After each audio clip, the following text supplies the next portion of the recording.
들었습니다. 참 축복하기 원합니다. 참 지치고 힘들고 일을 마치고 오셔서 참 이 자리에 나오기까지 힘드셨을 것 같아요. 좀 많이 지쳐 있고 힘들고 좀 안식을 누리고 싶겠지만 또 주의 말씀을 사랑하고 예수님을 더 알고 싶고 또 함께 교제하고 싶은 마음으로 달려나오신 여러분 축복합니다. 지난주에 제 숙제를 내드렸는데 어떤 숙제였죠? 요한복음 20장 31절 말씀을 암송해 오시라고 제가 부탁 말씀을 드렸는데 어디 다 암송해 오셨나요? 자, 사복음서를 정리할 수 있는 한 단어, 한 구절 말씀인데요. 이 말씀은 저희가 사복음서 마태, 마가, 누가, 요한 이 말씀을 가장 잘 정리한 단어 구절입니다. 요한복음 20장 31절 이것을 기록함은 너희로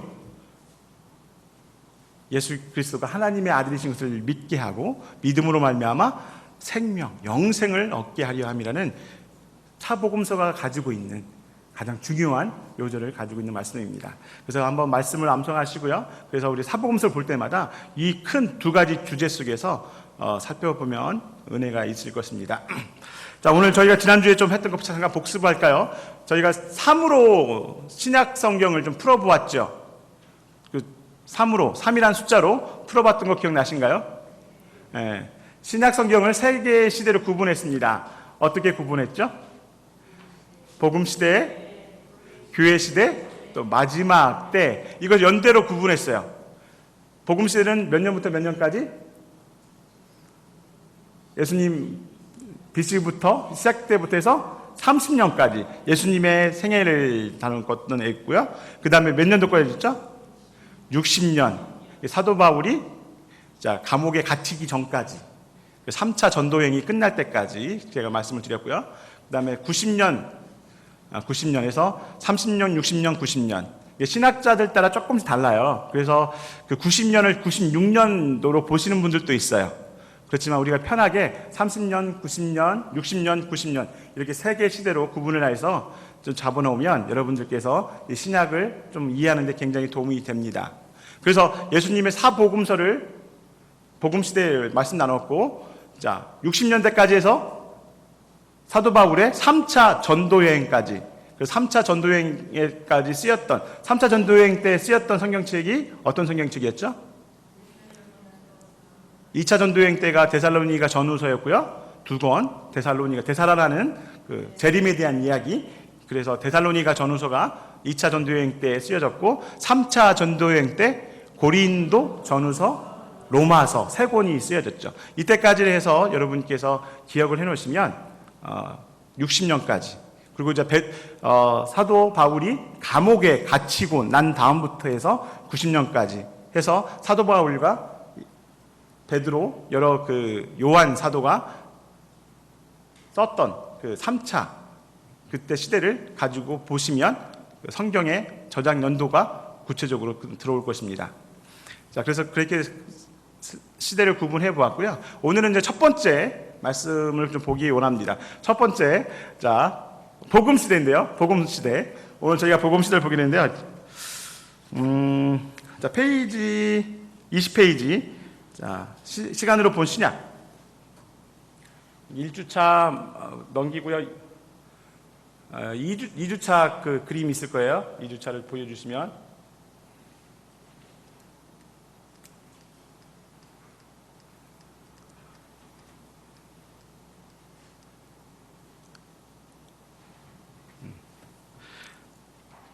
그러면 오늘 2주차 하기 전에 잠깐 너무 중요한 말씀인데 저희가 지난주에 시간이 없어서 못했는데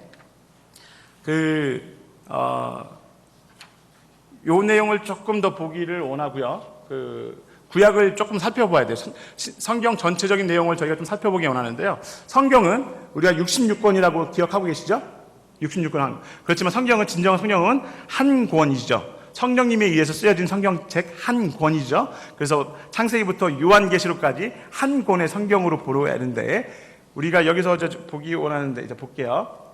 PPT 넘겨주시겠어요? 이 PPT가 포인터가 자, 그래서 신약에서 오늘 저희가 살펴볼 말씀은 마태, 마가, 누가, 요한 네 권의 성경 말씀을 저희가 오늘 볼게요. 하나님은 무엇을 하실까? 자, 하나님은 무엇을 하실까? 오늘 여러분 이곳에 오시기 전까지 무슨 것을 하고 오셨어요? 일을 하고 오셨죠? 뭐 별걸 다 물어봐게. 자, 우리 일을 하고 왔어요. 그렇죠? 하나님도 일을 하고 계세요. 맞습니까? 하나님은 천지를 창조하시고 나서 그냥 머물러 계신 게 아니고 하나님은 일을 하고 계세요. 일을 하고 계십니다. 믿습니까? 네. 하나님은 일을 하시는데 열심히 하실까요? 천천히 하실까요? 어떻게 하실까요? 하나님은 열심히 하십니다. 열심히. 그래서 그런 책도 있죠. 하나님의 열심이라는 책도 있습니다. 그래서 하나님의 열심. 하나님이 열심히 일하는데 하나님이 어떤 일을 하실까요? 이게 성경책이 담아내고 있는 큰 주제입니다. 하나님은 일을 하십니다. 근데 열심히 일을 하십니다. 근데 무슨 일을 하실까요? 무슨 일을 하실까요? 제가 질문 드린 겁니다. 무슨 일을 하실까요? 구원. 맞습니다. 정답이 바로 나오네요. 너무 쉽죠? 하나님은 우리의 구원을 위해서 쉬지도 아니하시고 졸지도 아니하시고 일하십니다. 자, 그런 가운데 오늘 예수님께서 하나님께서 보내주신 분이 계시죠? 바로 예수님입니다. 그 예수님의 이야기가 바로 사복음서에 이 땅에 오셔서 무엇을 하시고 왜 오셨는지에 대해서, 그리고 예수가 누구인지에 대해서 담아내고 있는 책이 바로 사복음서의 내용인데요. 자, 그런 얘기를 들었어요. 어떤 얘기냐면요. 하나님께서 천지를 창조하시고 6일째 이제 마지막에 무엇을 창조하시죠? 마지막에 모든 것을 다 창조하시고 다 하신 다음에 하나님께서 마지막으로 창조하신 게 있습니다. 사람이죠. 근데 하나님께서 사람을 창조하시고 난 다음에 한 가지 고민하셨대요. 어떤 고민을 하셨냐면요. 사람을 생기를 불어넣으셔서 이제 사람이 살게 만드셨는데 한 가지 결정을 하셨대요. 무슨 결정이었냐면 이 아담의 온도를 몇 도로 맞춰야 할까? 체온을 몇 도로 맞춰야 할까? 하나님이 고민에 빠지셨대요. 여러분 같으면 몇 도에 맞추시겠어요? 몇 도에 맞추시면 좋을까요? 지금 우리 온도가 몇 도일까요? 네? 36.5도 맞습니까? 네, 36.5도가 정상 체온입니다. 하나님께서 고민하시다가 36.5도로 하셨대요. 그래서 이제 아담이 이제 물어봤대요. 나중에 이제 아담이 이제 하나님 아버지, 제 온도가 36.5도인데 왜 36.5도예요? 물어봤대요. 그랬더니 그렇게 답을 하답니다. 아담아, 365일 동안 나를 생각하고 365일 동안 말씀 보고 365일 동안 나와 함께 할 수 있겠니? 무슨 말인지 알겠나요? 모르시나요? 36.5도를 다 풀어보면 365가 되죠. 그래서 잊지 말라고 1년 365일 잊지 말라고. 내가 너무 어려운 얘기를 한다 봅니다. 365일 매일매일 내 생각하고 나와 함께 교제하자고 하나님께서 36.5도로 온도를 맞췄답니다. 믿으십니까? 하나님께서 원하시는 것, 지금 하나님께서 여러분에게 원하시는 것 한 가지 일이 있어요. 여러분이 어떤 일을 하고 일을 원하실까요? 나와 함께 교제하기 원하신다고 그 말씀. 우리 온도를 따뜻하게 36.5도로 맞추신 이유가 365일 매일매일 나와 함께 하자는 그런 깊은 뜻이 있다고 전해집니다. 죄송합니다. 이게 좀 잠 좀 깨워드리라고 했는데 더 심각해진 것 같아요. 하나 인사 한번 해볼까요? 우리 365일 매일매일 하나님 생각합시다.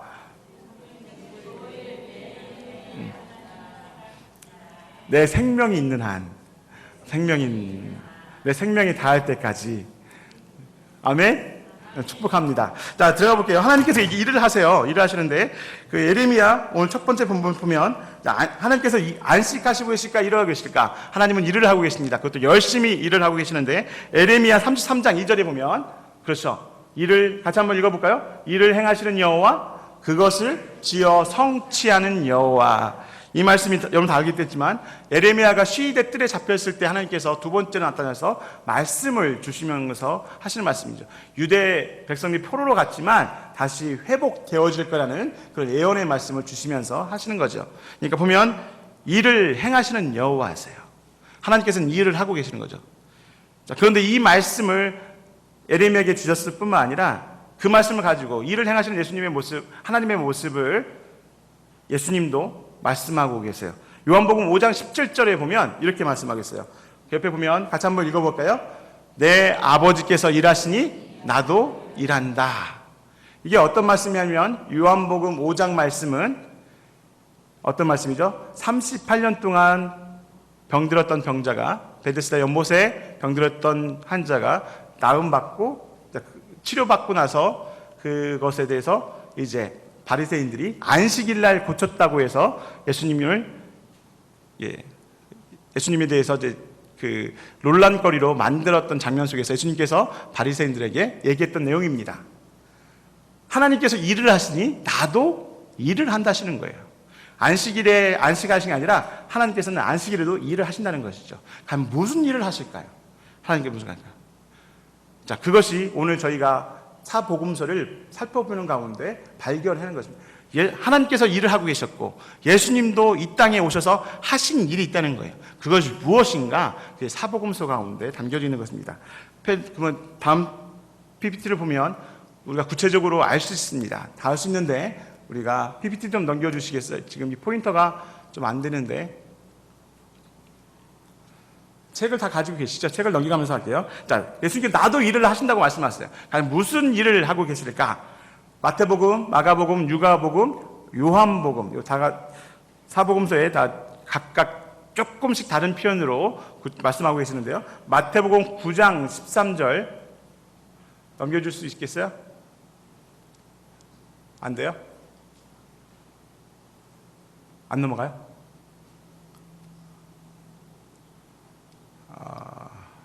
그러면 다 책 가지고 계시죠?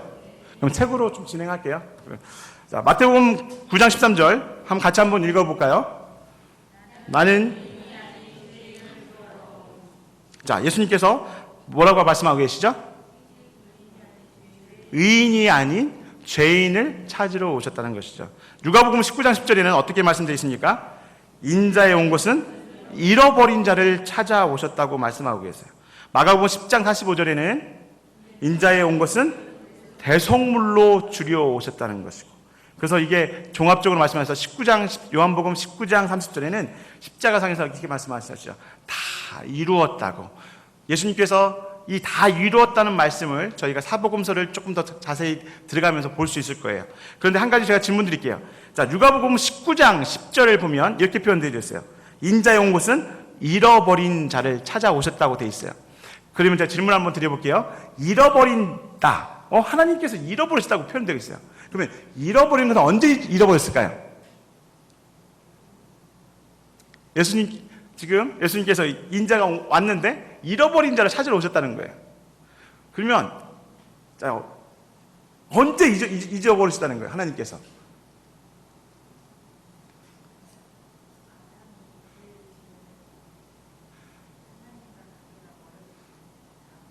창세기로 올라가시나요? 자, 바벨론 포로 때가 아니고 창세기까지 거슬러 올라가셨어요. 어때요? 맞습니까? 맞습니까? 맞습니다. 우리가 성경을 볼 때 정확히 봐야 돼요. 왜냐하면 성경은 제가 처음에 서두에 말씀드렸던 성경은 한 권의 책이라고 말씀드렸어요. 자, 그러면 하나님이 잃어버리셨어요. 언제 잃어버리셨을까요? 아담이 범죄했던 그 순간부터 잃어버리신 거예요. 하나님께서 그렇지만 하나님의 자녀였던 아담과 하와가 하나님으로부터 불순종한 이후부터 하나님의 자녀가 아닌 사단의 종노릇하게 되었던 거죠. 사망을 무서워하고 죽기를 무서워하고 그것에 종노릇하며 살아갔던 인류의 모습 가운데 있는 그때부터 하나님은 잃어버리신 거죠. 그때부터 하나님은 일을 하셨다는 거예요. 잃어버린 자를 찾기를 원하셨다는 거예요. 그래서 하나님께서 그때 주셨던 복음이 있어요. 그게 복음이 무엇일까요? 창세기 3장 15절입니다. 그래서 우리가 원시 복음, 원복음이라고 하죠. 원복음인 거예요. 어떤 말씀이죠? 내가 너로 여자와 원수가 되게 하고, 자, 좀 살펴볼까요? 한 장만, 책 한 장만 넘겨볼게요. 너무 중요한 말씀입니다. 그래서 이런 말씀을 저희가 창세기부터 들어가야 돼요.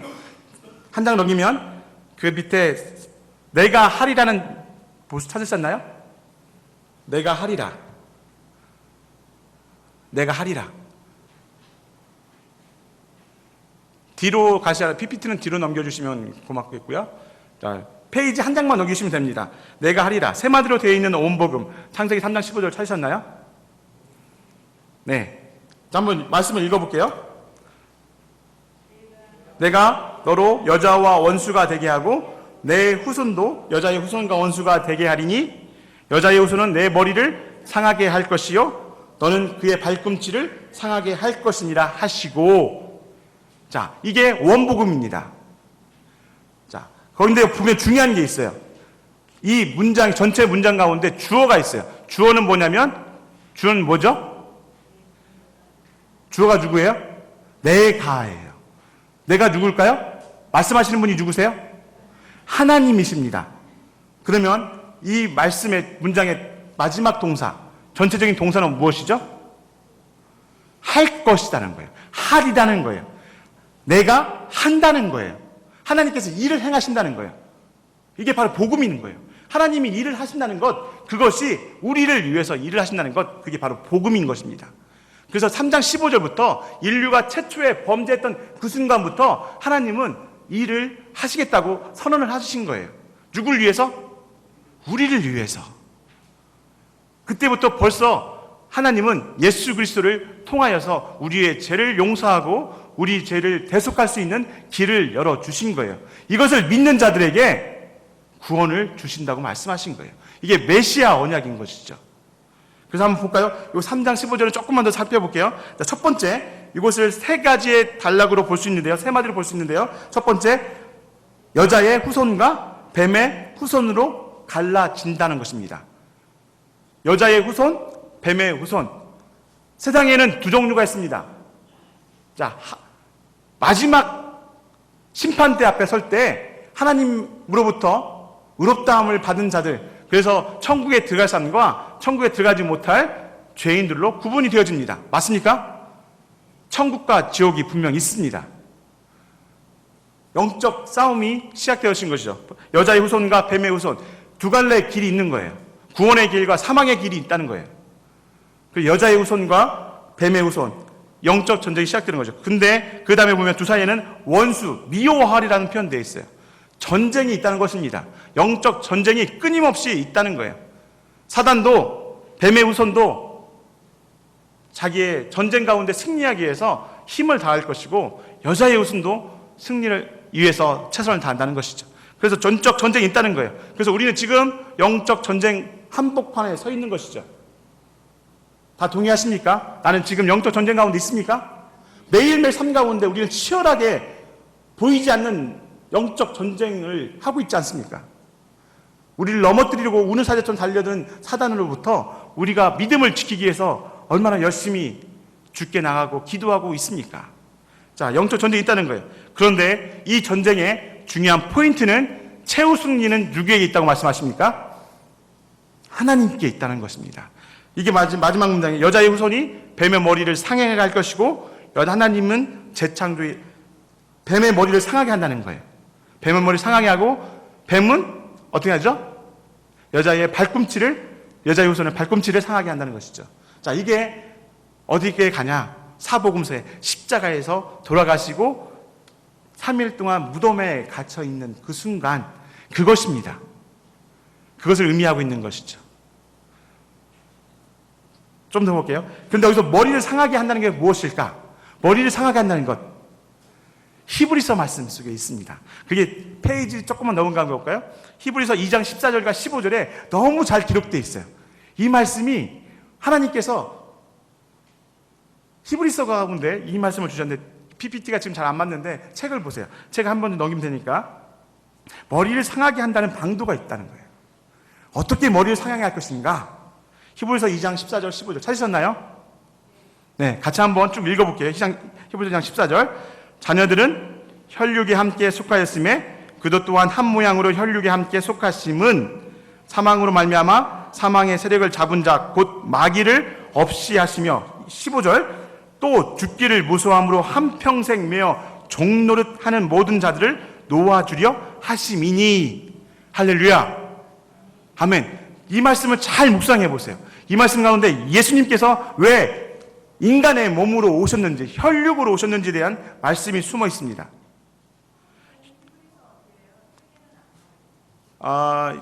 여기 페이지 말씀드릴게요. 페이지 18페이지, PPT 18페이지.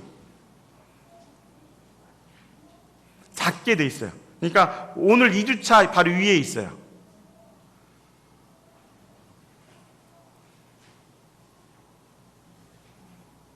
찾으셨나요?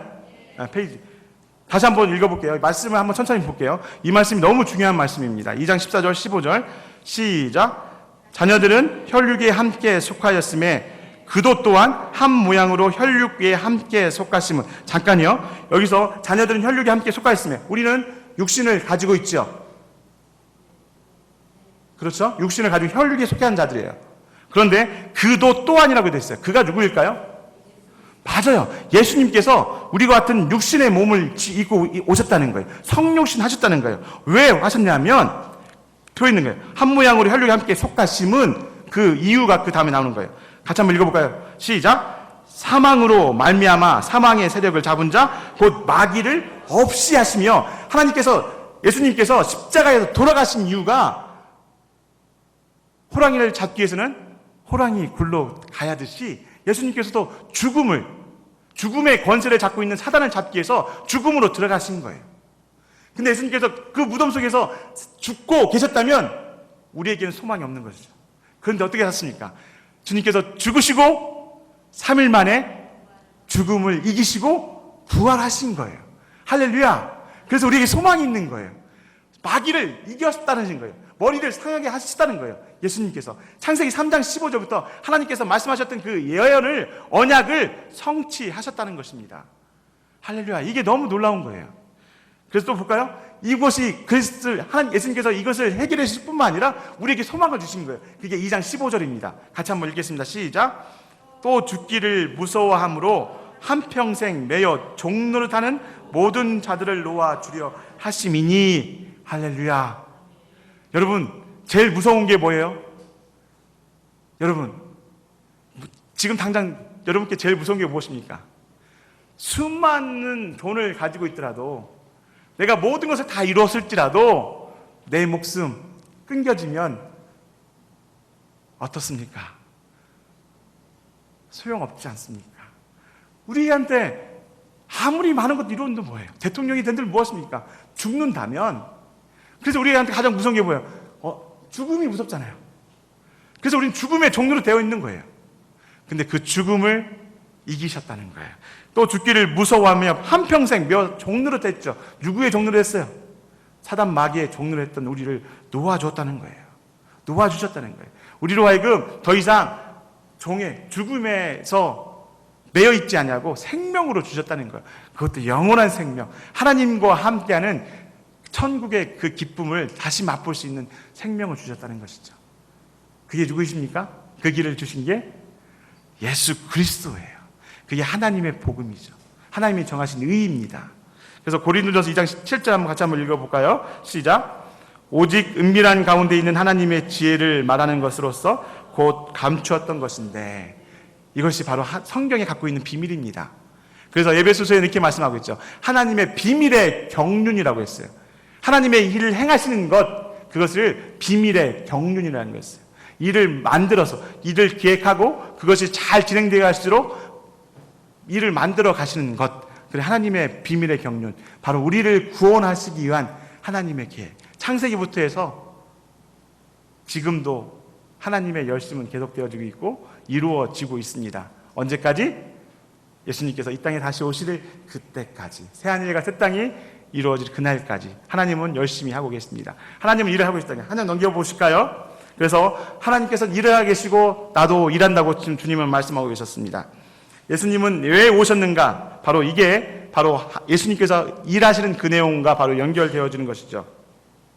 자, 오늘 제가 그 사복음서를 좀 보기 원하는데요.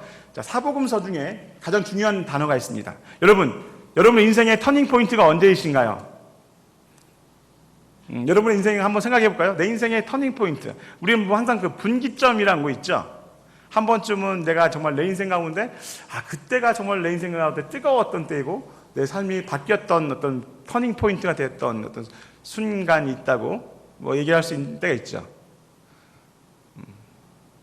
저 같은 경우는 2009년도 11월인가가 기억나지는데 서빙고에서 그 새벽 기도를 하는 가운데 그날 새벽 기도 엄청 펑펑 하나님께서 정말 저한테 임하시고 성령께서 임하시고 제 가운데 철저하게 회개하게 하시고 돌아서게 했던 때가 있었어요.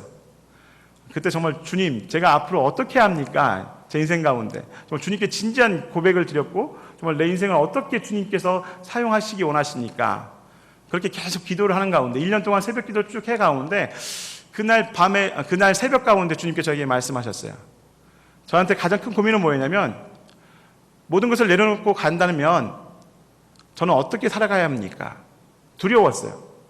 저는 집안이 잘 사는 집안이 아니었기 때문에 경제적인 항상 어려움이 있었기 때문에 경제적인 어려움이 찾아올 때 저는 움츠러들게 되죠. 믿음이 약해져요. 그것을 알기 때문에 제가 그런 시험을 당했을 때 주님 함께 더 가까이 나가는 것보다는 움츠려들 내 모습이 그려졌기 때문에 그런 부분 때문에 제가 주님께 더 가까이 헌신하지 못했던 부분이 있었는데 정말 기도드렸어요. 근데 그날 새벽 아침 가운데 주님이 제가 마음을 하시고 말씀하시더라고요. 염려하지 말라고. 너가 함께 하겠다고. 그러면서 저에게 주셨던 말씀이 먼저 그의 나라와 의를 구하라는 그 말씀을 저한테 주셨더라고요.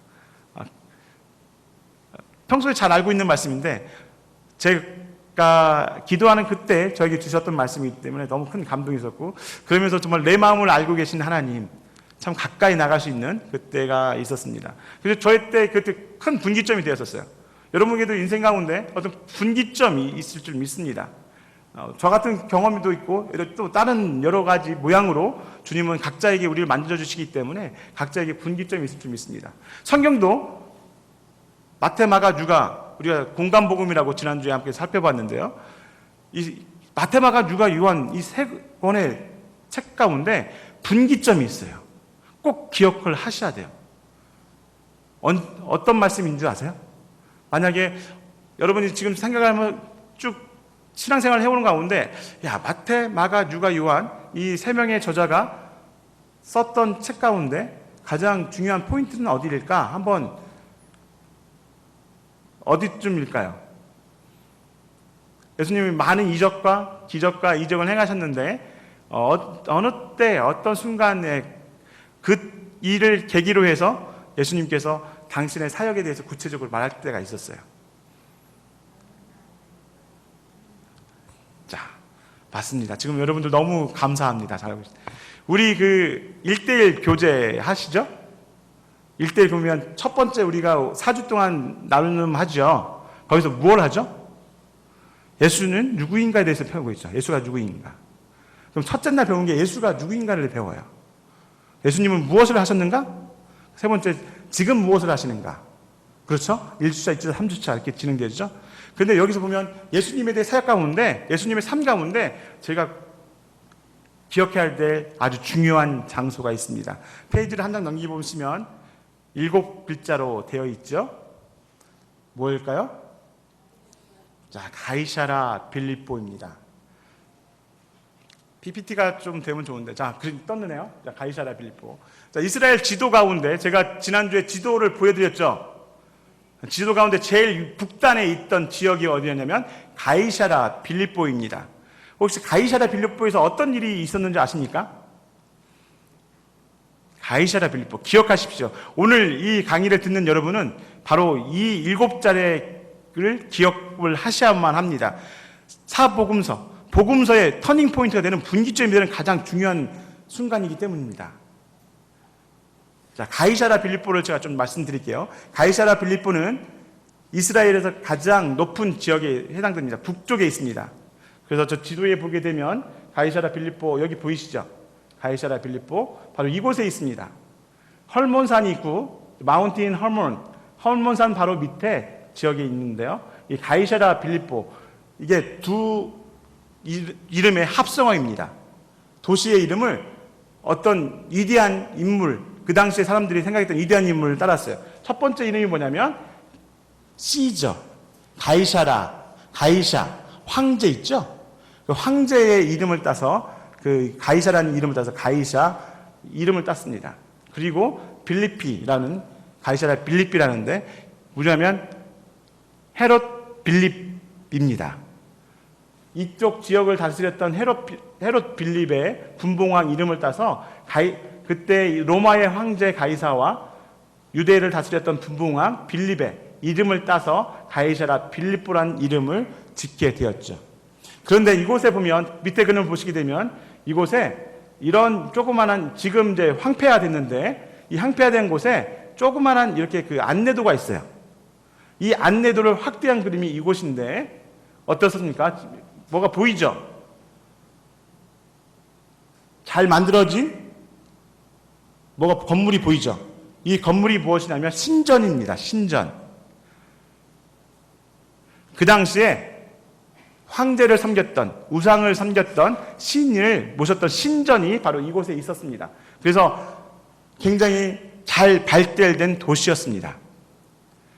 근데 이 신전이 있던 이곳에 예수님께서 제자들을 이끌고 가셔서 지금 말씀하고 계십니다.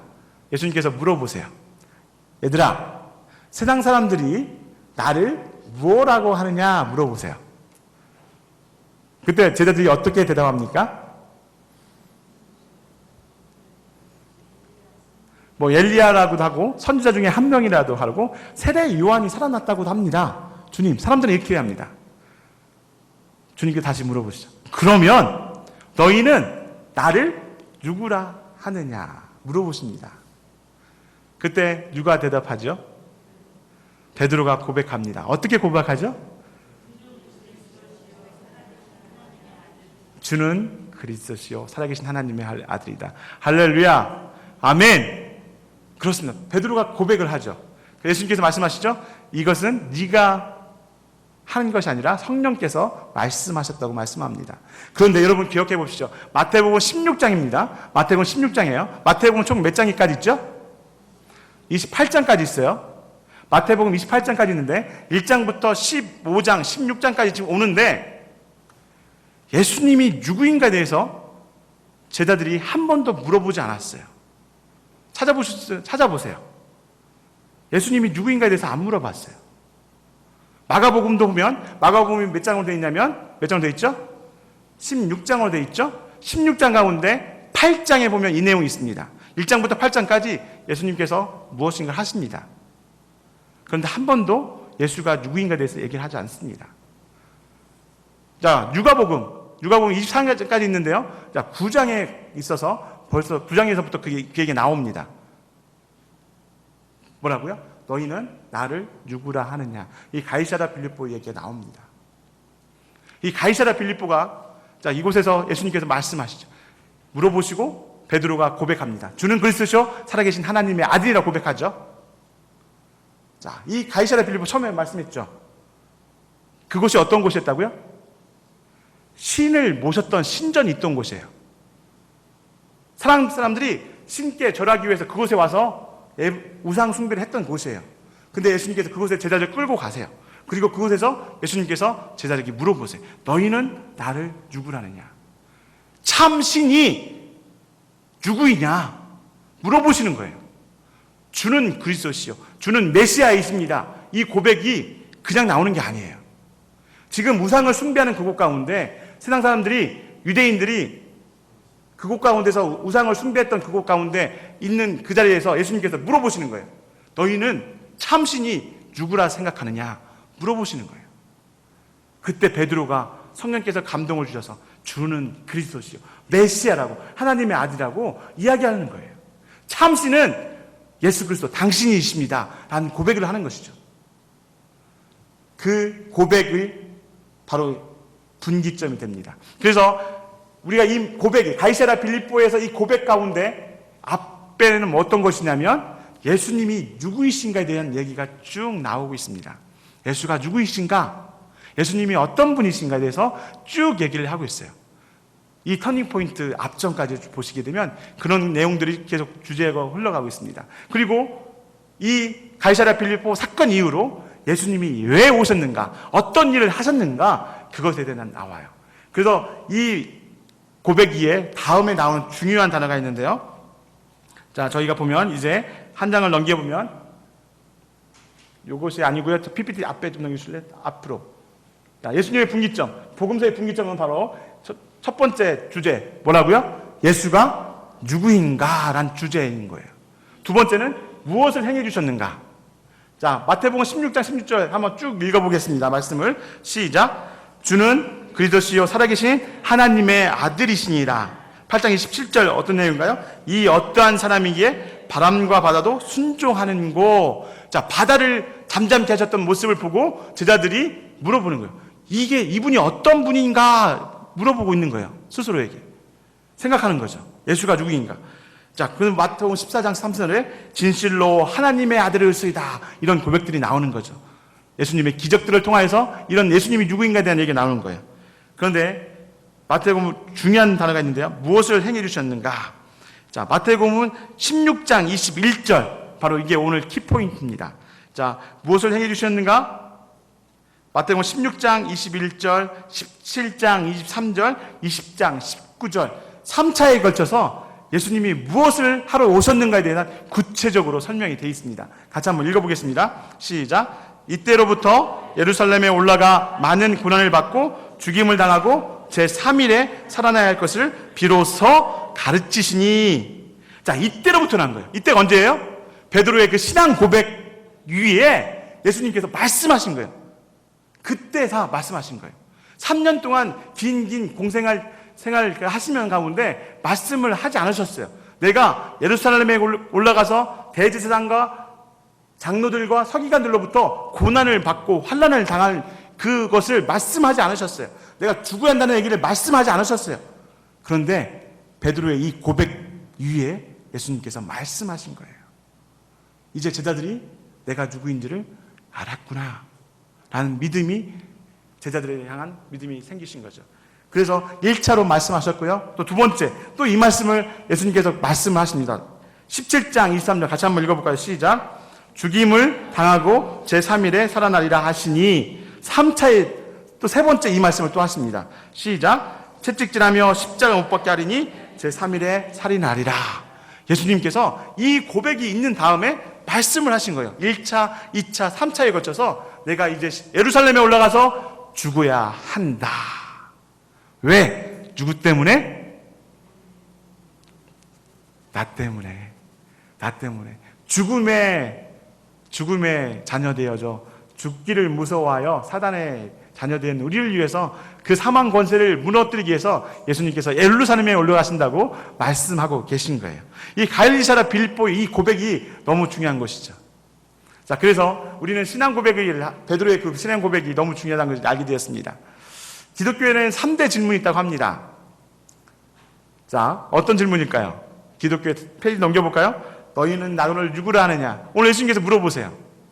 지금 여러분께 물어보세요. 너는 나를 누구라 하느냐? 물어보고 계세요. 여러분, 이 질문에 정말 심사숙고하시고 정말 여러분 마음 가운데 내가 믿는 예수님이 어떤 분인지 구체적으로 한번 생각해 보시고 다음 주에 돌아오셔서 짝꿍과 함께 한번 나눠보세요. 은혜가 있을 것입니다. 나에게 예수님은 어떤 분이신지. 자, 그래서 첫 번째 질문은 너희는 나를 누구라 하느냐? 예수님께서 물어보신 그 질문 참 저에게 중요한 질문입니다.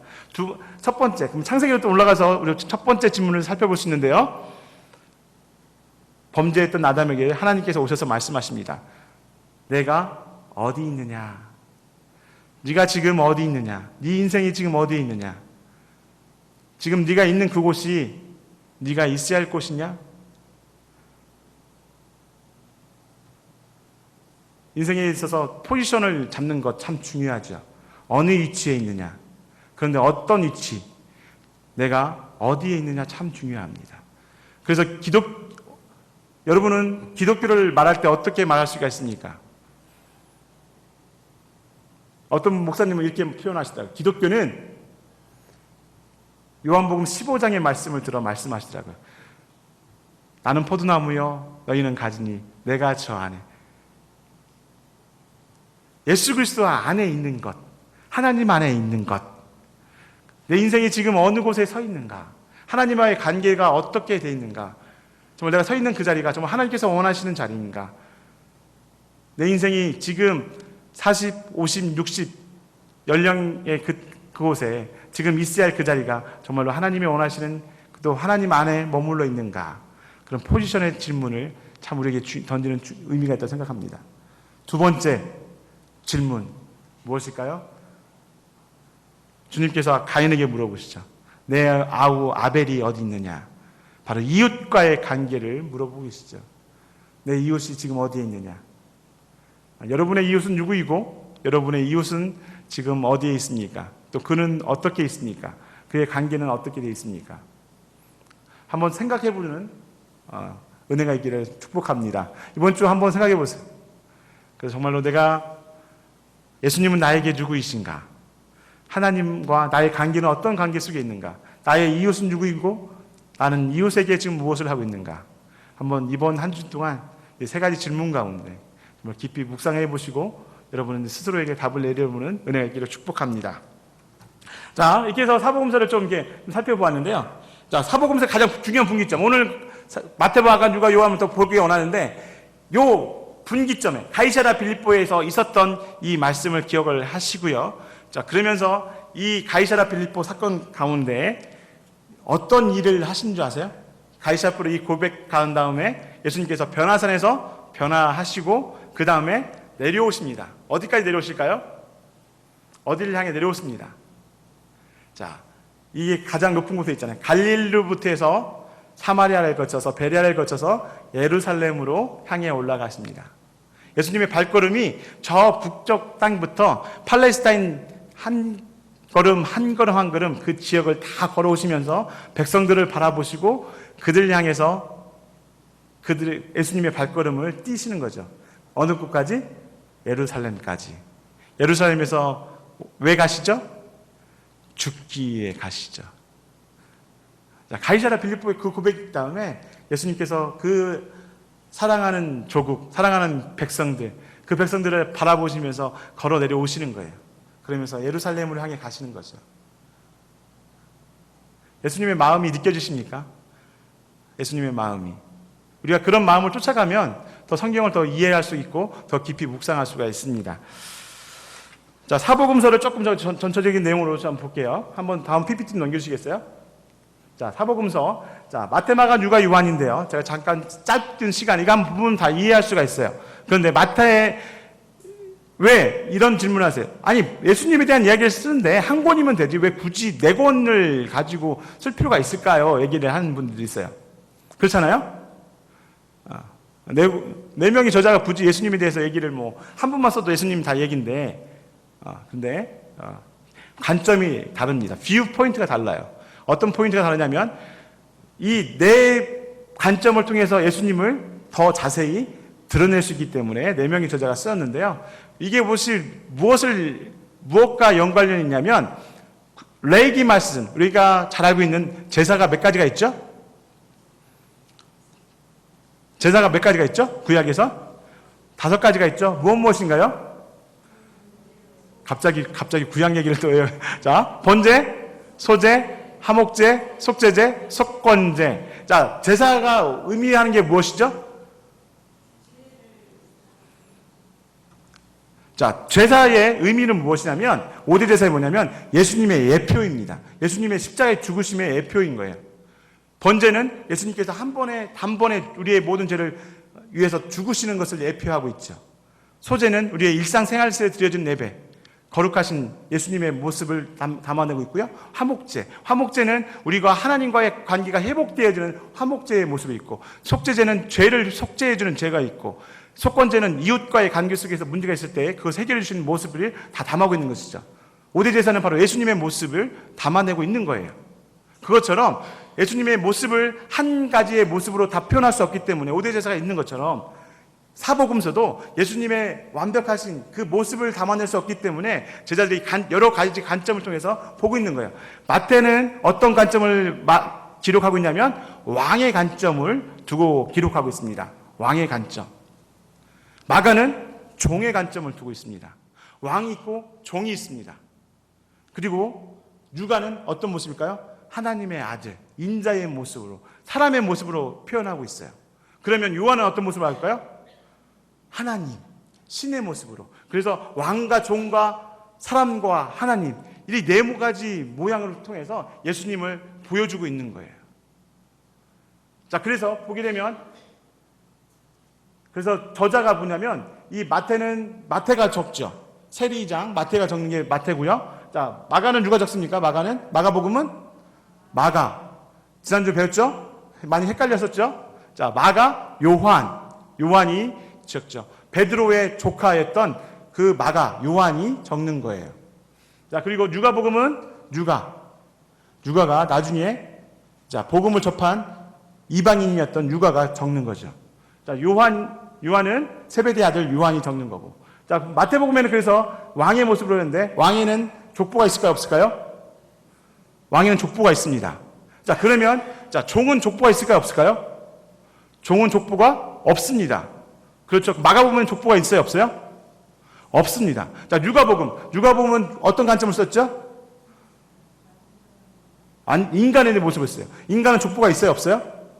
있죠. 그래요. 그럼 누가복음은 족보가 있어요, 없어요? 있습니다. 그럼 요한복음은 어떤 관점으로 쓰였죠? 하나님의 관점. 하나님은 족보가 있을까요, 없을까요?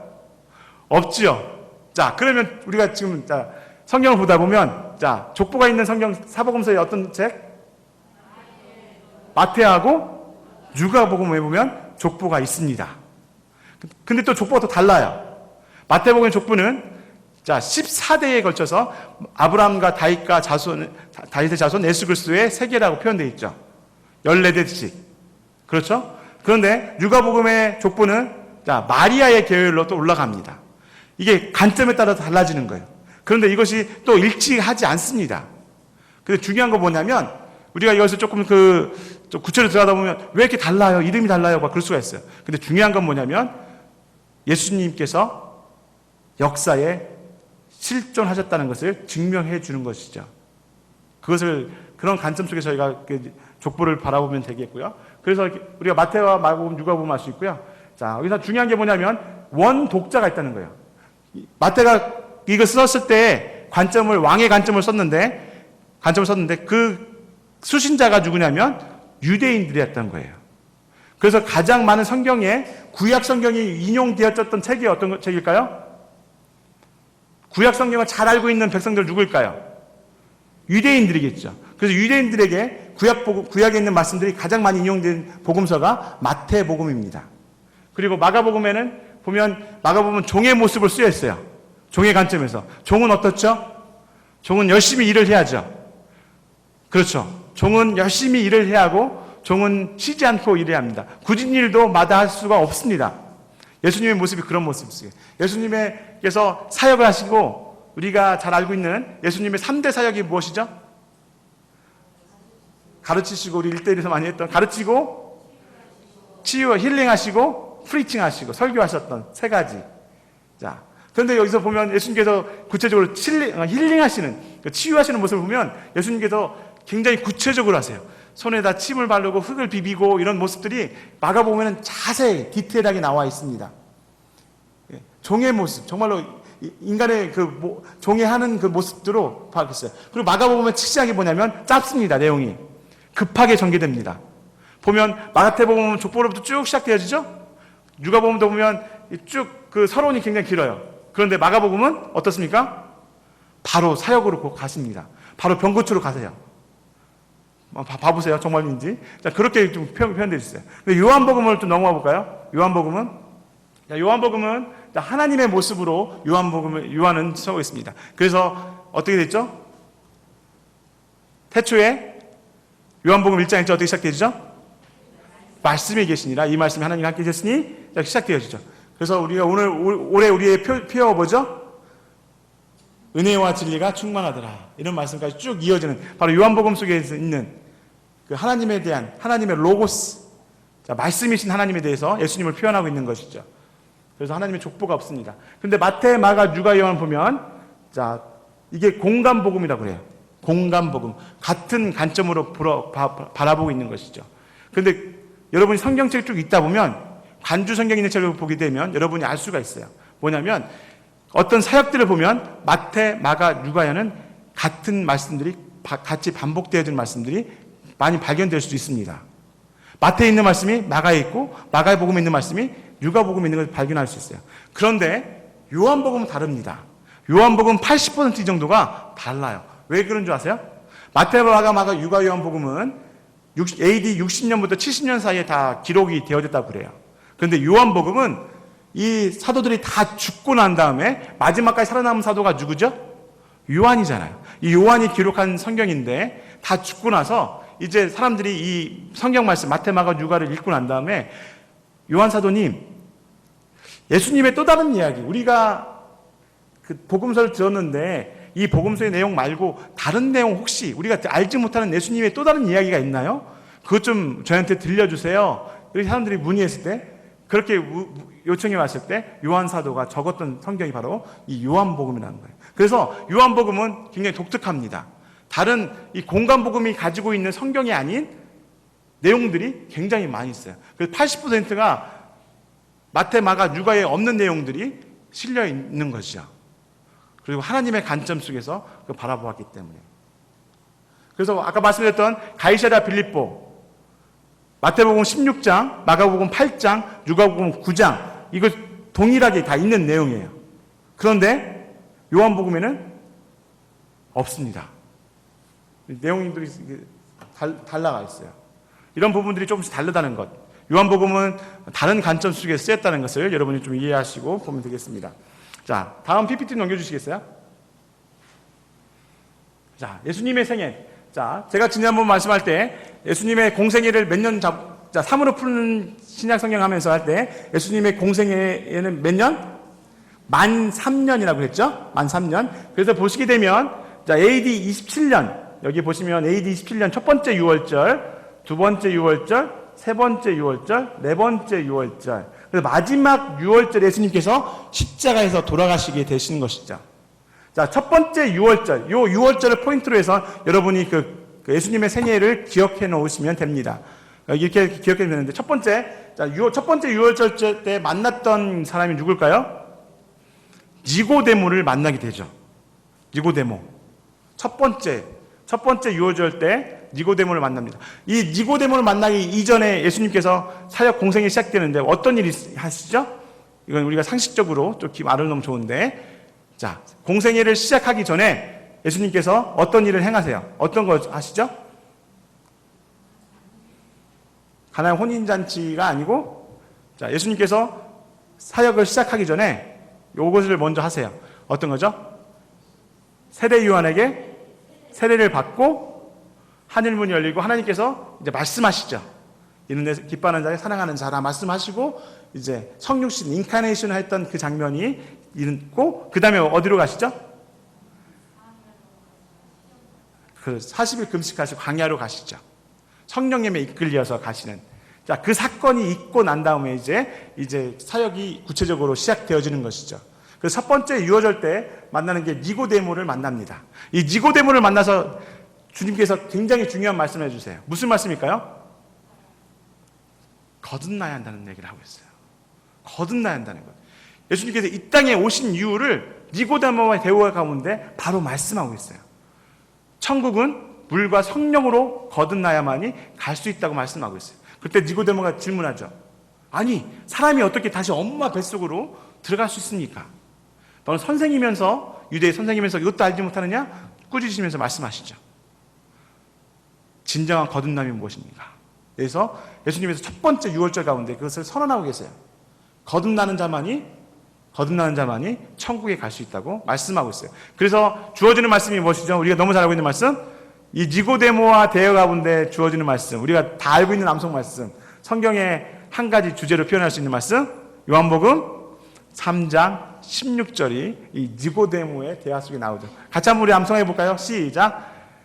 하나님이 세상을 이처럼 사랑하사 독생자 예수 이는 믿는 자마다 멸망치 않고 영생을 얻게 하려 하심이라. 할렐루야. 아멘. 아멘. 뭐라고요? 믿는 자마다. 참으로 중요한 말씀입니다. 믿는 자마다. 근데 우리가 요 믿는 자는 것 조금 더 저희가 계속해서 살펴볼 거예요. 이 믿는 것이 얼마나 중요한 건지, 제대로 믿는 것이 무엇인지를 저희가 살펴볼 겁니다. 자, 그래서 첫 번째, 예수님께서 6월절의 사건을 말씀하고 있어요. 6월절에 첫 번째 6월절에 뭘 하셨다고요? 첫 번째 6월절은 어디에서 하셨을까요? 6월절은 항상 이스라엘 백성들의 성인된 이스라엘 백성들 좀 신앙생활 좀 한다 하면 다 어디로 가야 돼요? 예루살렘에 가야죠. 그럼 예루살렘에서 니고데모를 만나신 거예요. 자, 두 번째 6월절 때는 누굴 만났을까요? 이제는 주님께서 자, 첫 번째 가르치세요. 예수님이 3대 사역 가르치시죠? 자, 그런데 두 번째 사역에서는 뭐냐면 고치십니다. 누굴 고치실까요? 38년 된 병자를 고치세요. 베데스다 연못에서. 자, 그러면서 그때 하셨던 말씀이 뭐예요? 오늘 저희가 살펴봤던 거, 아버지가 일하시니 나도 일한다. 그때 그 말씀을 하시는 거예요. 두 번째 6월절 때.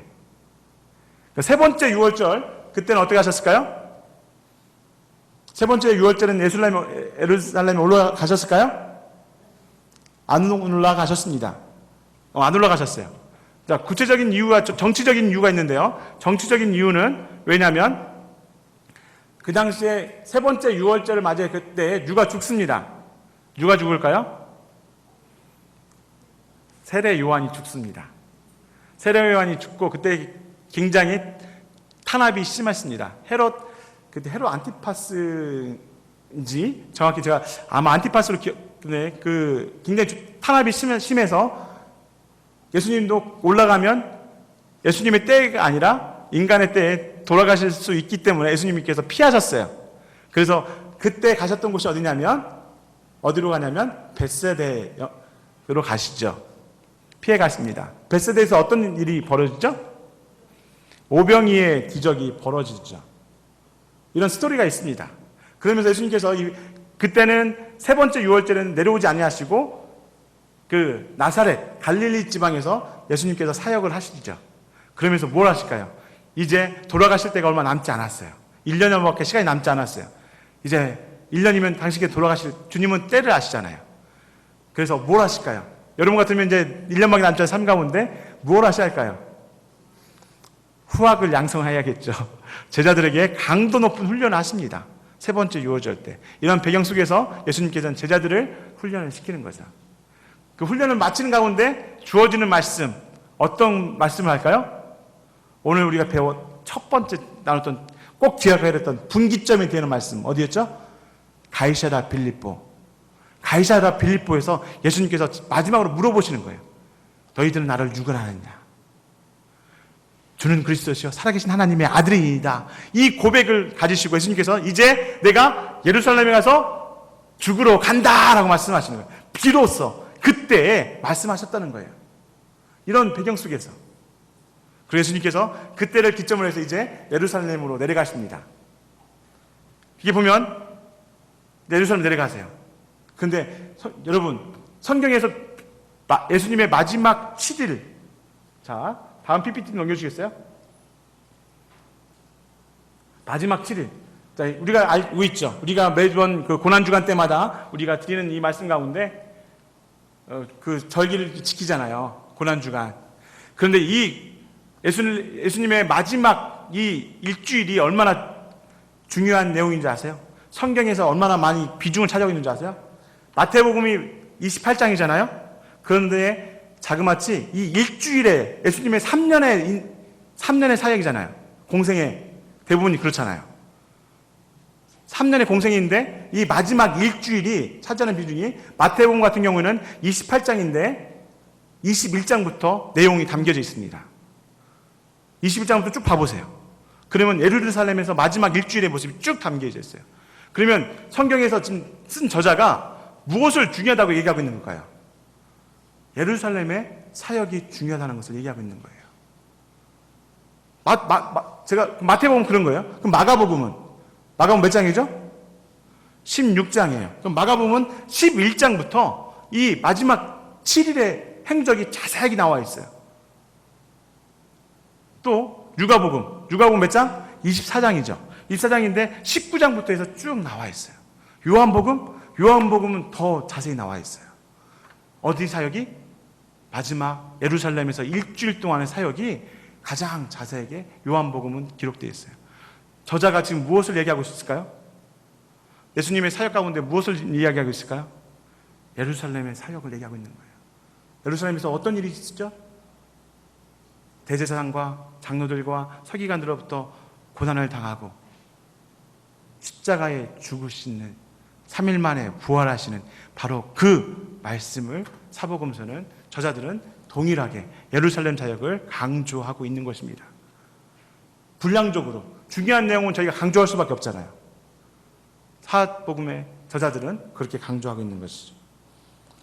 자, 마태복음 이제 시간이 10분 남았는데요. 제가 짧게 진행할게요. 마태복음 넘겨볼까요? 마태복음 좀 읽어보세요. 읽어보면 되는데, 자, 오늘 마태복음 좀 읽어보시면 돼요. 주제는 좀 읽어보시면 되고요. 그 다음 장 PPT 넘겨주시겠어요? 자, 마태복음에 초점이 있어요. 마태복음 초점 뭐냐면 같이 한번 읽어볼까요? 말씀을 마치시고 있다는 거예요. 예수님은 말씀하시고 가르치시고 선포하시고 힐링 고치셨잖아요. 그런데 예수님은 왕으로 오신, 마태복음은 왕으로 오신 예수님을 나타내고 있잖아요. 그럼 왕은 가르치시는 거예요.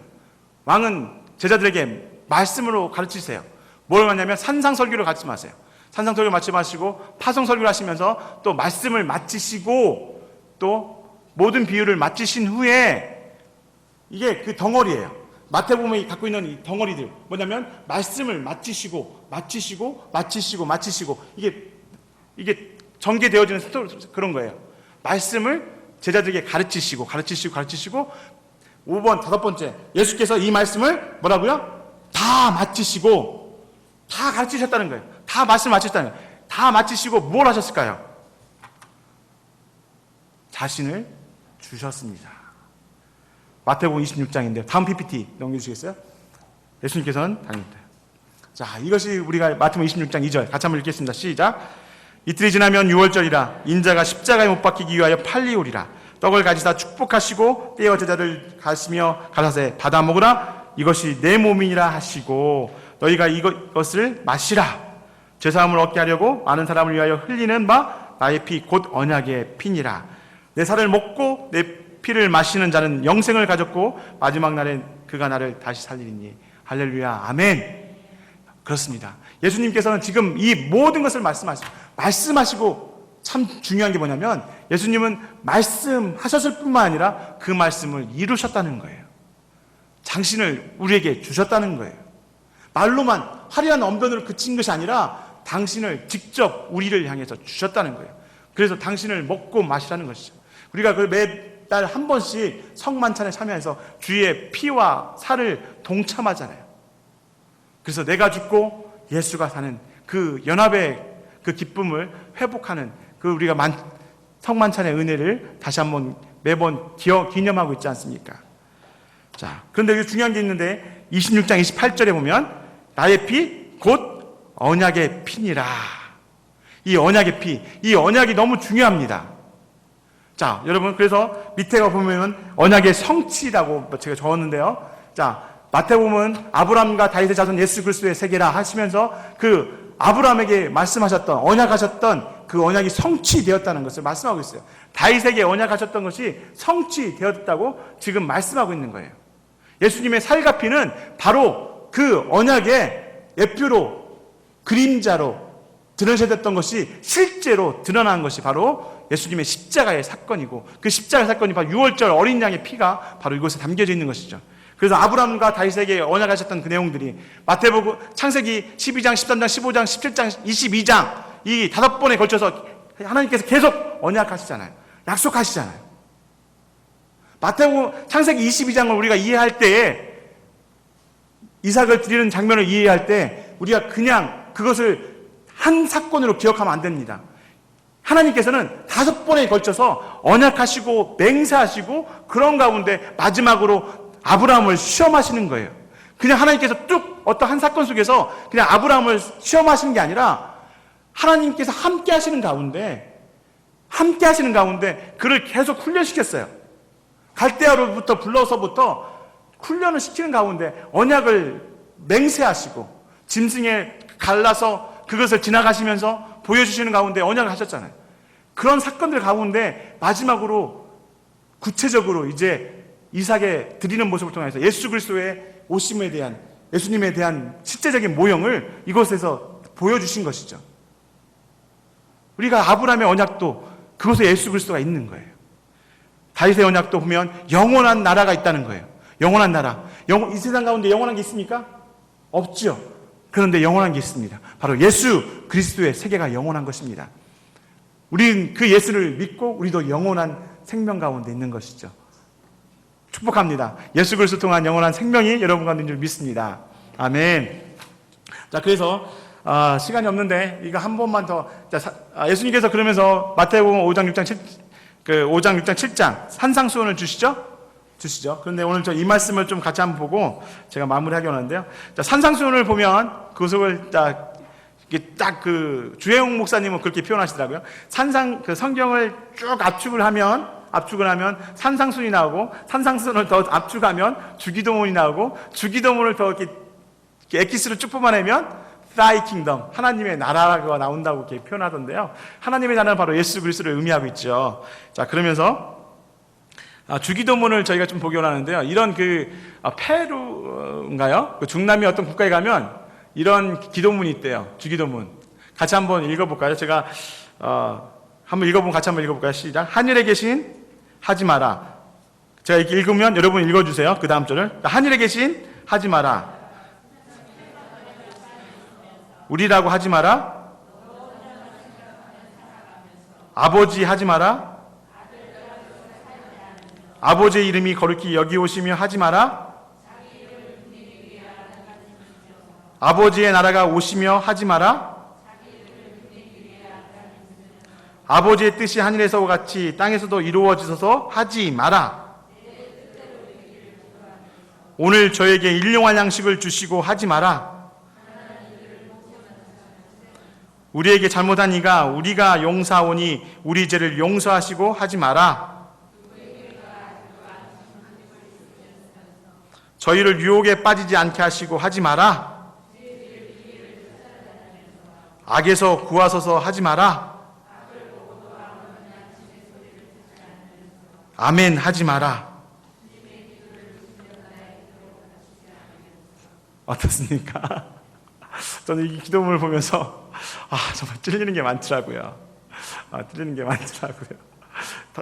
몇 가지가 걸리세요 지금. 우리가 늘상 한 게 주기도문, 주기도문은 예수님께서 우리에게 주신 기도문이잖아요. 근데 어느 순간 이게 뭐죠?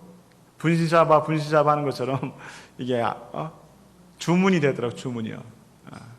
주기도문이 아닌 주문이 되지 않고 정말 주님이 우리 가르쳐 주시는 진정한 복음이 되기를, 정말 우리가 한번 정말 우리가 늘상 반복적으로 하기 때문에, 습관적으로 하기 때문에 그 깊은 의미를 알지 못하지만 우리가 한번 주기도문을 또 한번 깊이 생각하면 좋을 것 같아요. 이 시간 우리가 이제 마가복음부터는 여러분이 쭉 읽어보시면 다 알 수가 있는데요. 자, 죄송합니다. 제가 시간에 못 맞춰서 하는데, 자, 우리가 좀 이제 정리를 해야 할 것 같은데요. 예수님께서 오신 이유를 한 번 더 생각하기 원합니다. 우리가 이번에 제가 드렸던 가운데 세 가지 질문. 예수님이 누구이신가? 하나님과의 나의 관계는 제대로 되어 있는가? 그리고 더불어서 나의 이웃과의 관계는 제대로 되어 있는가? 십자가로 다 통일되어지죠. 이 세 가지 질문은 바로 십자가의 질문입니다. 하나님의 관계, 이웃과의 관계, 그리고 내가 예수 그리스도와 함께 되어져 있는가를 나타내고 있는 거죠. 자, 그러면서 근데 다시 한번 생각해 볼 때 우리가 예수님을 더 묵상할 때 한 가지 길이 있습니다. 팁을 드릴까요? 내가 누구인가 생각해 하십시오. 예수님이 왜 오셨을까요? 날 위해 오셨어요. 왜 오셨어요? 내가 죄인이기 때문에, 내가 죽을 수밖에 없는 자이기 때문에. 로마서에 사도 바울이 고백한 것처럼 내가 연약할 때에, 내가 죄인 되었을 때에, 내가 하나님과 원수 되었을 때에 그 예수님께서 오셨어요. 내 힘으로는 도저히 할 수 없는 그때에 예수님께서 해결해 주시기 오셨어요. 그래서 우리에게 주신 은혜가 그 예수님을 믿으면, 그 은혜 가운데 나가면 우리를 용서하신다고 그러시죠. 이 시간에 특별히 한 가지 찬송을 부르기 원합니다. 우리 신앙 고백가 가는데요, Amazing Grace, 정말로 놀라우신 예수 그리스도의 그 사랑 이야기, 성경의 이야기가 그 내용인데요, 나 같은 죄인 살리신, 우리 그 찬양을 부르면서 우리 한번 이 시간 마무리하기 원합니다.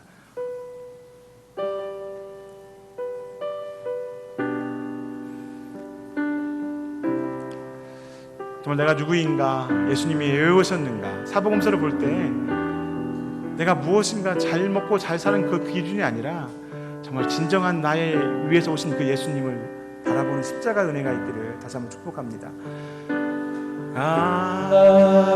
같은 죄인 살리신 주의 놀라운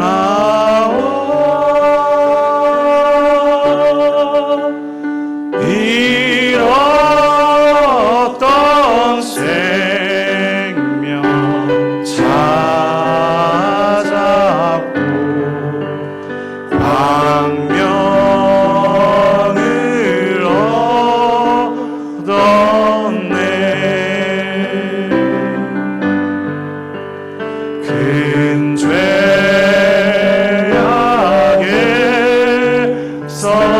건지신 주의 놀라운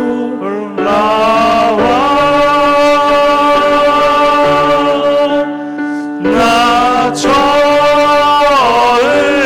믿은 그 시간 귀하고 귀하다.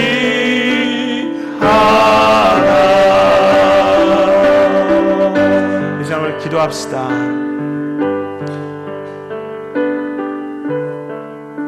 성경을 왜 볼까요? 세상에 좋은 책들 참 많이 있습니다.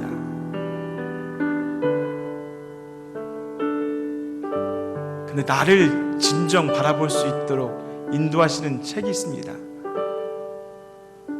성령님이, 나를 지으신 하나님께서 손수 주신 말씀이죠. 내가 누구이고 내가 어느 곳에 서 있어야 하고 내가 어디로 가야 할지를 온전히 보여주시는, 하나님께 나아갈 수 있는 길을 열어주신 그 말씀이 있기 때문에 우리 성경을 보게 됩니다. 그 속에서 우리가 누구를 만나야 할까요?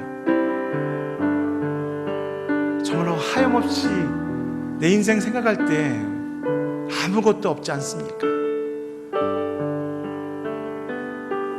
예수 그리스도, 나를 위해서 십자가에 돌아가신 정말 그 한량없는 은혜, 정말 그분을 만나기 위해서는 성경을 보죠. 혹시 너무 바쁘다는 이유로 일상의 모습 가운데 우리가 주님을 잃어버리고 있지 않는지를 다시 한번 이번 6주간 동안에 예수를 더 깊이 묵상하고 더 알아가고 그 십자가의 은혜 다시 한번 회복되기를 간절히 축복합니다. 이 시간 한번 우리가 기도합시다. 큰 목소리로 아니도 좋고요, 작은 목소리로 정말 주님의 그 십자가의 은혜, 내가 처음 예수님을 만났었던 그 자리 기억나십니까? 정말 그 은혜가 너무나 감사했고 주체할 수 없어 눈물 콧물 흘리며 주님의 은혜가 너무 감사합니다. 우리의 그 순간도 있지 않습니까? 정말 잃어버렸습니까? 눈물이 메말랐습니까?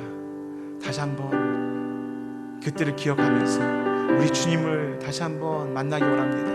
이 시간 주님 한번 부르고 같이 한번 예수님의 사랑을, 나를 위해 찾아오신 그 예수님을 다시 한번 묵상하면서 주님께 나갑시다.